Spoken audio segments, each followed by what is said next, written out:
Hi everybody. Today's topic is one I know so many of you are dealing with. I dealt with it for 18 years and it is by far the worst, most difficult, challenging, frustrating, and heartbreaking issue that a parent ever has to deal with. Today we're talking about co-parenting with a narcissist, which is a hell I would not wish on anyone, but one that so many of us unfortunately have no other choice but to accept and deal with. If you're new to this channel, I'd like to take a quick minute and welcome you and invite you to please subscribe and be sure and hit that notification bell because I put out new videos every week. Also, if you are interested in private one-on-one narcissistic abuse recovery coaching with me, please visit my website or send me an email.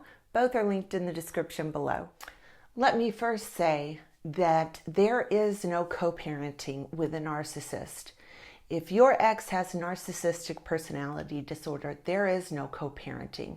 So if you are in this situation, that is the very first thing you need to understand and come to a place of acceptance. This will not ever be a co-parenting, equal, honest, helpful, amicable situation, okay? Never. It's really important that you hear that, because if you are under some false delusion that this is going to go smoothly, you are mistaken. This will be the most challenging and difficult job of your life. The narcissist is not interested in the least in co-parenting with you. They are interested in drama, causing problems for you personally and in your relationship with your children, and winning. And the sooner you come to understand this, the better off you will be.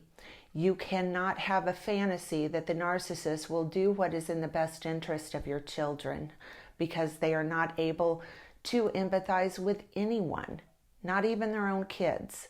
The narcissist will do what makes him or her happy. And if you are divorcing or are divorced from a narcissist, what makes them happy is usually making you suffer. And they know the easiest way to make you suffer is through your children. So accepting your reality is the first step. This is going to be incredibly difficult and challenging. There will be days when your heart will break for what your kids have to go through. Every interaction you have to have with the narcissist is going to be a struggle at the very least. So step one to co-parenting with the narcissist is understand there will not be any co-parenting. So now let's talk about some things you might be able to do that'll make things go easier. You want to keep all communication with the narcissist as low and unemotional as humanly possible. This is called detached contact. You will want to try and keep all communication through emails or texts so that you have a written record of what was said, and keep all communication a matter of fact, unemotional, solely focused on things that are necessary with the kids. If they know they can get an emotional rise out of you, then this is narcissistic supply. You do not want to be any form of supply for the narcissist. They probably will try and provoke you over and over, so you need to be aware and not take the bait. The sooner they realize they cannot get a reaction out of you, the sooner they will look elsewhere for someone to harass, terrorize, and frustrate. Always, always, always have a plan B figured out when they do not show up for their scheduled visitation. There will likely be many times that the narcissist will cancel on their visitation at the last minute, making some ridiculous claim of why they can't come and get the kids, or just not show up at all. They enjoy knowing that they are completely inconveniencing you and that you will feel bad for your kids. And of course, the kids will be crushed by this.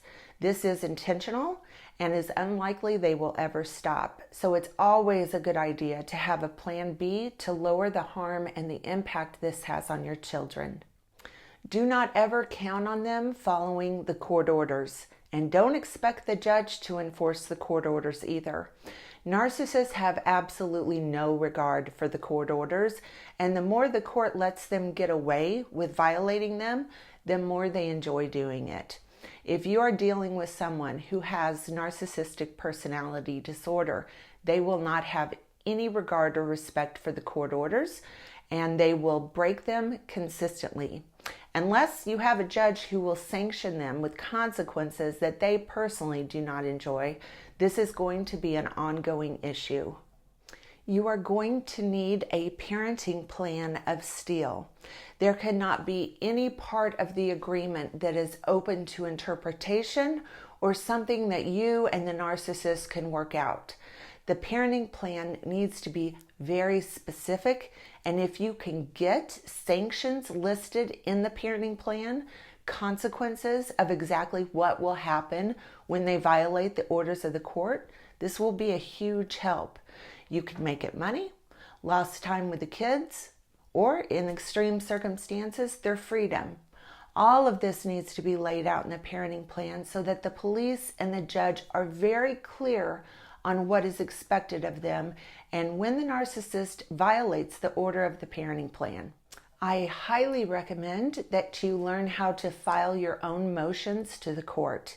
You need to learn how to file motions to modify and contempt. This will keep you from having to consistently hire an attorney and pay the outrageous fees. It's amazing how many targeted parents go bankrupt because of this insane amount of money they have to pay to lawyers, because we are typically constantly back in court. So it's just a very good idea to learn how to file your own motions. You need to be very cautious of your finances when you are dealing with a narcissist, because chances are you are going to be the only person who is financially responsible for your children. Narcissists don't like paying child support, and they don't like spending any of their money on anything associated with you, including their own kids. Look into parallel parenting, and if you can come to an agreement that this is how you will parent with each other, you will want to get this into the divorce decree and or the parenting plan.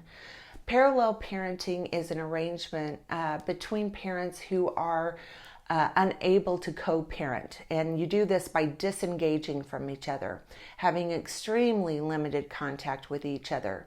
It's basically the only parenting agreement that has been successful with high conflict families. It's unfortunate that you will not be able to co-parent and communicate the way normal families do who separate. However, those arrangements never ever work with a narcissist. I wish I had known about parallel parenting when my son was young. In my opinion, this is the only solution for families with a narcissist. I highly recommend that you ask the court to order the use of an app called Our Family Wizard for all communications between you and the narcissist. This app was designed for high conflict families. It keeps a permanent chronological record of all of your communications, and this will be a huge help when and if you have to take them back to court for a motion to modify or contempt. You can even have the communication with the kids go through this app when they are with you. If you do not get this ordered, then you will need to learn how to be the best paralegal in the world. You need to keep excellent records.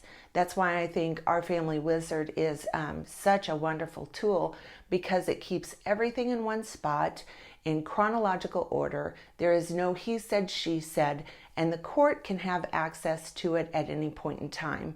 This is the best tool for dealing with a narcissist when you share kids. Expect alienation. Narcissists will usually participate in alienating behaviors to some degree. You need to learn what behaviors to watch out for in your kids, because alienation can happen very, very fast. If you detect any abnormal, rejecting, or cruel behaviors in your children towards you, it needs to be intervened and handled immediately by the court. If and when they start alienating, time is not on your side, and you need swift and immediate court intervention and qualified therapeutic intervention if the alienation gets bad. Alienation will require no contact, enforced court orders between all alienating parents and grandparents for at least 90 days, and therapeutic intervention from a qualified parental alienation subspecialist. There is no other way. The court must sanction the hell out of the alienating parent quickly and severely, because if you are dealing with an obsessed alienator, they will not stop unless they are forced. Okay, that's going to do it for today's video. If you liked this video, please give it a thumbs up and please subscribe to my channel. Also, follow me on my other social media platforms. They're linked in the description below. Thanks for watching, everyone.